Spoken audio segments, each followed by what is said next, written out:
What's up, everybody? It's Dan Greer with Leading from the Middle of the Pack, and today we're going to be chatting all about leadership and innovation.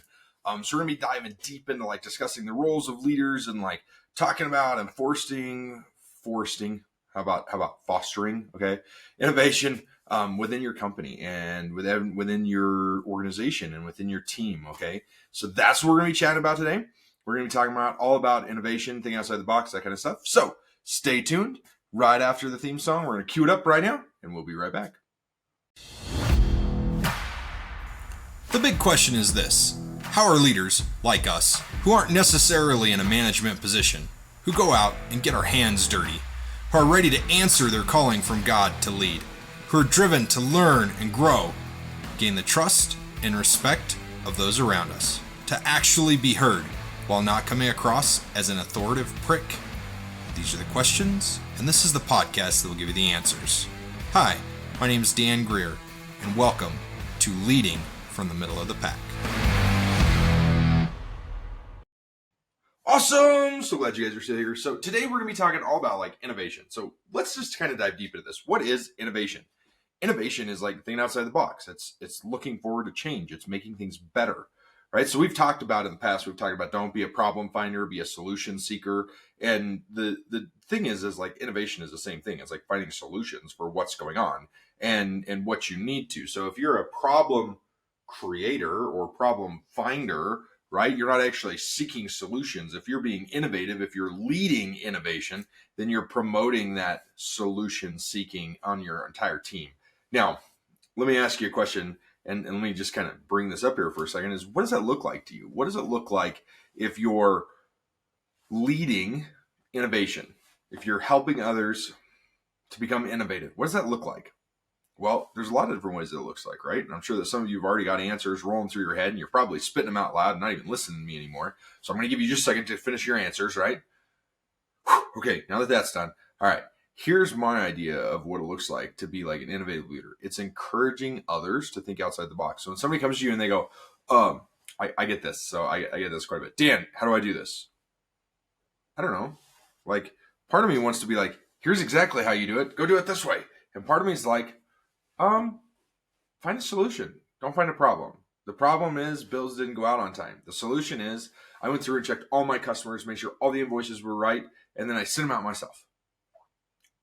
Found solution. Solution seeker, not problem finder. Problem finder would come to me and go, Dan, none of the invoices got sent out this month. Or Dan, there's a ton of late fees on invoices that shouldn't be there. Or Dan, I can't figure out how to do this. Or Dan, what do I do with these med cards for these whatever? You know what I mean? Do you see what I'm saying? A solution, somebody who comes to you with a solution is innovative. And you want to teach that innovativeness. And you don't want to just give everybody the answers. So think about this.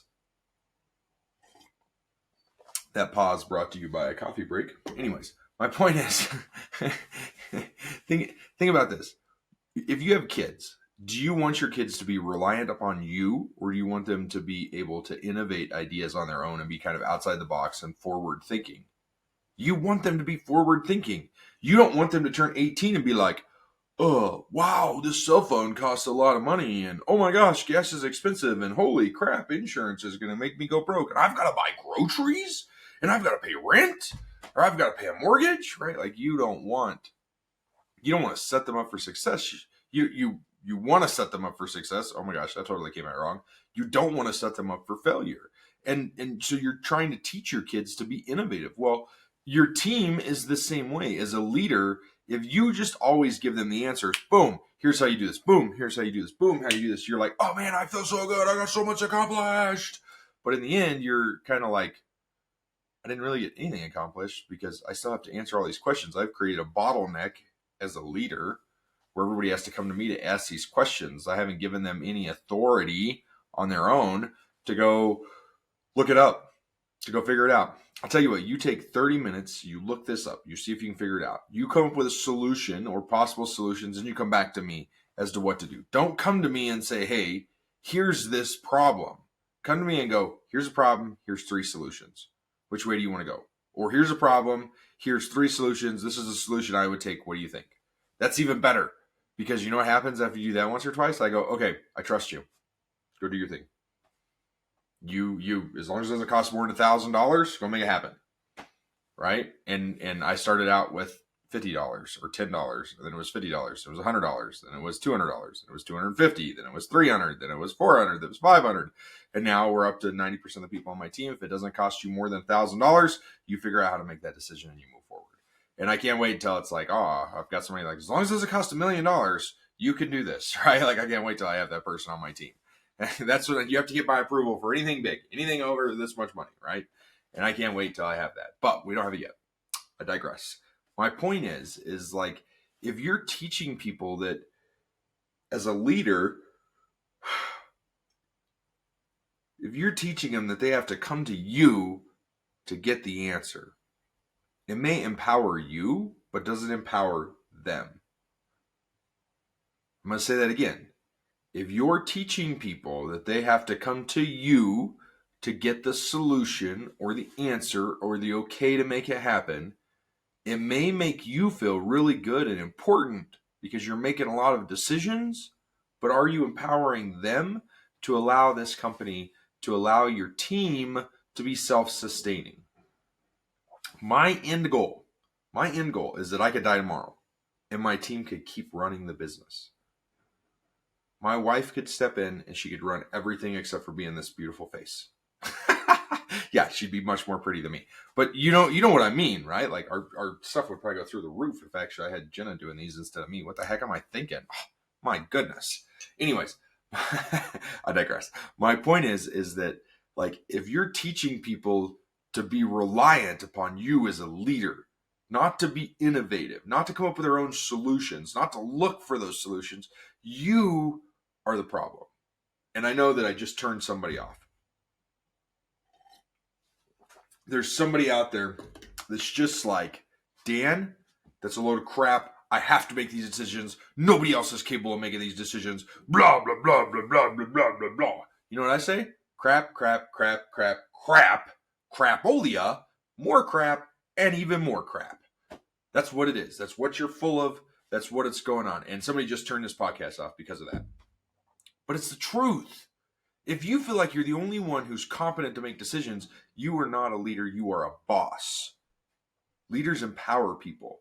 Bosses suck power from them and have little servants. Okay, you don't want to be a boss, you want to be a leader. We've been through this before. Huge difference between a boss and a leader. Leaders actually, they don't have to be in the pack doing it. I love the little meme where the leader's in the front of the pack leading everybody on how to pull the cart and the boss is up there sitting with his desk with his legs up. A real leader is over here working on another project while the team is moving the cart forward over here. And then he's building another team over here. Or she's building another team over here. And then as soon as that team's pulling that cart forward and they've got good guidance, then he's doing it again with something else over here, and he's doing it again, and everybody's looking for solutions, right? And they're working together to make it happen. That's what a real leader does. And that's like, don't take this the wrong way, but if you have an employee mindset says that, oh, it'll be here tomorrow. Oh, they'll tell me what to do. Oh, I don't have to worry about this. Oh, this isn't my responsibility. Oh, I'm going to take all my vacation right now. I don't give a damn what they say. Oh, I didn't mean to say that out loud. I don't care what they say, right? Like, I'm going to do this. I've earned this. I've deserved this, blah, blah, blah, blah, blah, right? All this crapola again, okay? You're not going to be a successful leader. A successful leader goes, I totally get it. Like, I already have some plan, but I've got a team that can take care of this for you, right? They're finding solutions. They're not looking for problems. And I think that's the big thing that I really want to hit here with like innovation and teaching others innovation, like fostering that innovation within the organization, is that you as a leader shouldn't be trying to make every decision. You as a leader should be going in and going, hey, what do you think about this? Hey, come up with a solution for this. Bring me 5 different things by Friday. And when they don't hit it by Friday, what do? You have to have a conversation with them. As a leader, you go, hey, what happened? You're supposed to have this stuff to me by today. And if it was me, I'd have that conversation in the morning. I'd be like, hey, what happened? You're supposed to have this stuff to me by today. Are you going to get it here? I need it so I can make a decision. And they go, no, I'll get it to you next week. No, you'll get it to me this week. You'll make it happen. You said you'd do it. You're going to stick to your word. I'm not going to let you off. Make it happen. Figure it out. You're a big boy. You're a big girl. You want this job. You want this career, you want to be a leader, you want to move up, you've got to do what you say you're going to do when you say you're going to do it. You're holding them accountable. Okay. And that's a whole other topic, is holding people accountable. And we're going to get into that. And actually, that could be my next topic. Who knows? We'll see if I remember to talk about it after this or not. But my point here is like huge, is that I really just want you guys to realize how important it is that you don't become the bottleneck. How important it is that you inspire others to be solution seekers. Okay? Because that's huge. Now, there's a couple tips for teaching people how to be solution seekers. If you haven't got it, I've already mentioned a lot of them. Okay? Throughout this podcast, we're only like 10 minutes into this. That might be a little longer with the intro song. But anyways, we're like 10 minutes into this. And I've probably already mentioned all these once. I'm going to pause for a quick coffee break. Give me just a second. That's what happens when you record podcasts first thing in the morning. It is coffee 30. It's just a warm drink. I don't even care if it's coffee or not, to be real honest with you. I just like warm fluids. That came out wrong. I just like a warm drink in the morning, even especially in the summer. Like, I don't know what it is, summer or winter. It's just nice all year. I digress. Squirrel, right? So here's the big thing that I want you guys to realize. Like, here's what it comes into. Let's break this down. Let's break down what it takes to be innovative and what it takes to be an innovative leader and to lead others to be innovative. So number one, you can't be the bottleneck. You have to empower people. You have to give them authority to make decisions. Now, I'm not saying that you need to give them authority that's going to change the direction of the company or the team or the organization. Like, I don't need somebody to come in and go, oh, we're going to stop servicing people who use trucks and we're going to start selling bubble gum. That's not a decision I need to allow somebody to be able to make, right? Because and nobody on my team is going to make that decision, because I can allow them to, but they're not going to make that decision. They're going to make that direction. Does that make sense? Like, I trust my team 100%. And my team knows that we don't want to sell bubblegum. They know that we want to serve trucking industry, like people who use trucks in their business. That's who we want to serve. Not necessarily the trucking industry. Like, we work with trucking companies, don't get me wrong, but like, they know who we want to serve. They also know my key priorities for the year. Like, I'm very clear that my whole priority this year is to market docs.com as an automated compliance solution for all sizes of companies, from one driver to 10,000 drivers to 100,000 drivers. I don't think there's a company with 100,000 drivers in it, but you know what I mean? Like, I want to market it to all these different brands and all these different areas. They know that's my vision. So I've explained my vision to them, right? They also know that we want to keep our customers happy. So they know my expectations. They know that we want to over deliver. They know that we want to do live events. They know that we want to do this and this and this, right? Like, they know what's going on. As a leader, you have to be very clear with your communication so your team knows what your goals are.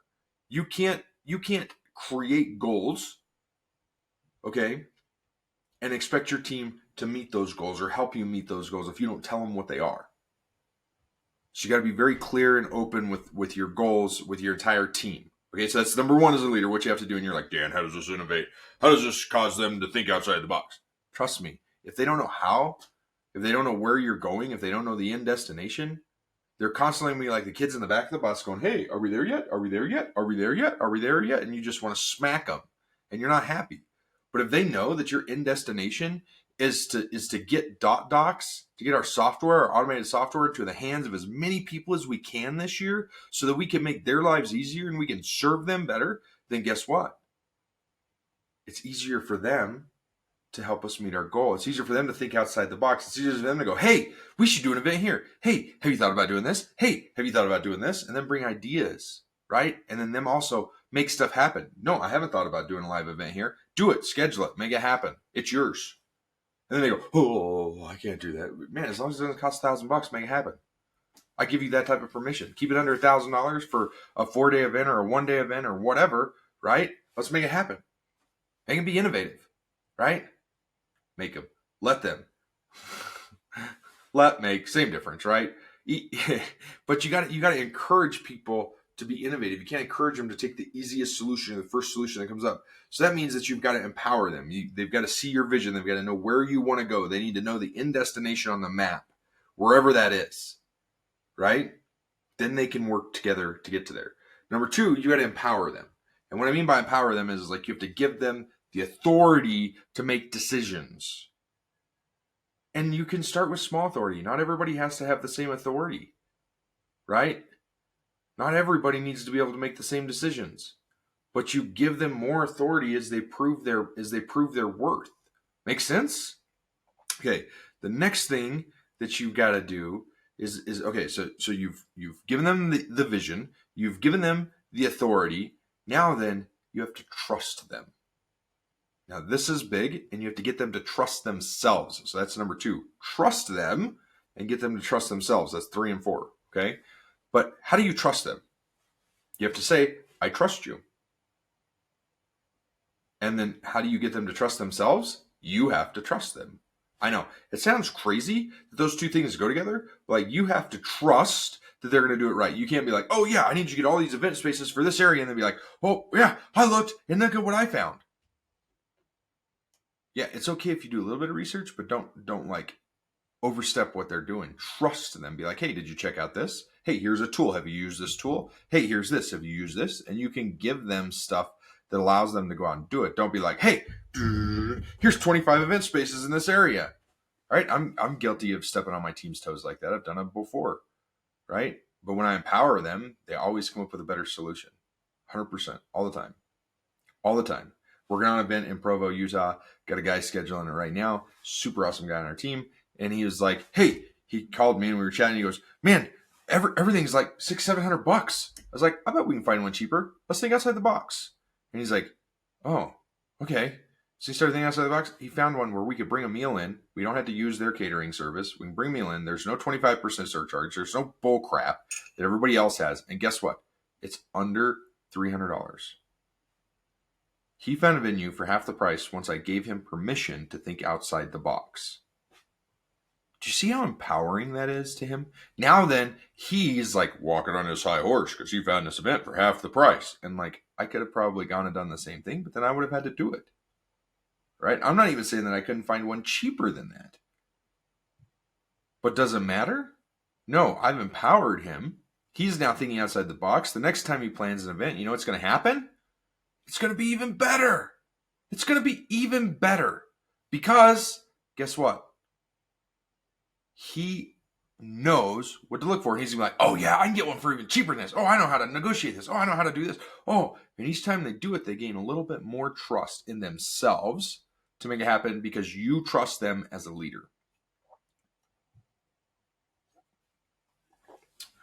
Coffee break. Anyways, so like that's the 4 key ingredients to building a team that is innovative.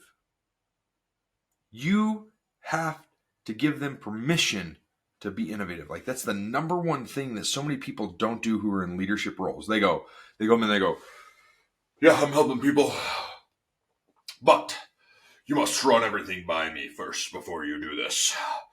I will not allow you to buy a pen or stroke anything on a piece of paper before you run it by me. I must approve all Facebook posts. I must approve all emails. I must do this. And all you're doing is empowering you. Do you see how many eyes were in that conversation? And yeah, I know. That was a super awesome, like, evil villain voice. No, I'm kidding. But do you see what I'm saying, though? Like, do you see how whenever you, like, that doesn't empower them. That empowers me. That actually degrades them. And it makes them less competent to do stuff on their own. Do you see that? Are you getting that? Does that make sense? Right? It's crazy. It's crazy, but it's 100% true. So you've got to empower them. You've got to allow them to make decisions. You've got to allow them to mess up. You've messed up 1,000,000 times, just like I have. That's how we learn. Fail. First attempt in learning. We have to allow others to fail so that they can succeed. Well, guys, I hope you've enjoyed this. Hope you've got a lot out of this podcast. I got to say, check out the Unlock the Secrets events. They're coming up. We're going to have websites on them all over. So if you follow me on social media, on any of my channels, I don't post a lot on Twitter, but like LinkedIn, Facebook, Instagram. I'm even doing TikTok stuff now, which is crazy crap. Never thought I'd be doing that, but like I do some once in a while. So hit me up on all that stuff. Like follow me, like my content, share it. And that's where you're going to learn about this stuff. That's the easiest place to learn about it. We're going to be putting up we're going to be putting up websites for all these events as we get them going. I've already got the one up for Provo. I think it's like eclipsedot.org/proclass or something like that. But don't quote me on that. Go check out my social media page. Guarantee there's a link somewhere on the social media page for that. We're working on updating our website to get live events on there. That's one of the things that we want to create on our page, which will be super awesome. So you can sign up for live events from our website. And like, there's just a ton of stuff going on that I want you to check out. So follow me on social media. Now, if you liked this episode, I want you to share it because that's the best way to get the word out. That's the best way to get others to know about it. Think about it. How do you learn about stuff? You learn about stuff when somebody else says, hey, this is awesome. So I want you to say, hey, this was awesome, and share it. Make a Facebook post, make an Instagram post, make a LinkedIn post, make a TikTok post, whatever. Tag me in the post. Real Dan Greer, okay? That's like anywhere. That's all my handles across everything is Real Dan Greer, okay? So tag me in it, all right? And then one more thing. I want you to keep an eye out. We've got a new website coming out, and it's realdangreer.com. I know. I bought realdangreer.com. How cool is that? Some other idiot had dangreer.com and danielgreer.com. Yeah, they're chumps. So I did realdangreer.com. So check that out. It's going to be coming out really soon. If it's not there, just keep checking back. I'll tell you guys exactly when it launches. That way you'll be able to see it, and you'll be able to check it out. But realdangreer.com. Like and share this episode. If you didn't like this, what in the world are you still doing here? Why are you wasting your time? I want to empower you to not waste your time. Yeah, and so like no negativeness, no nothing like that. But if you didn't like this, like why did you stick around this long? I love that you're committed, but be committed to something that you love. So hope that you guys like this. Hope that I didn't offend too many people today. And I guess if I did, oh well, life goes on. And y'all, be great and inspire others to greatness. That's your goal, right? That should be like your big goal. Inspire others to become more than what they are. All right. Ciao, guys.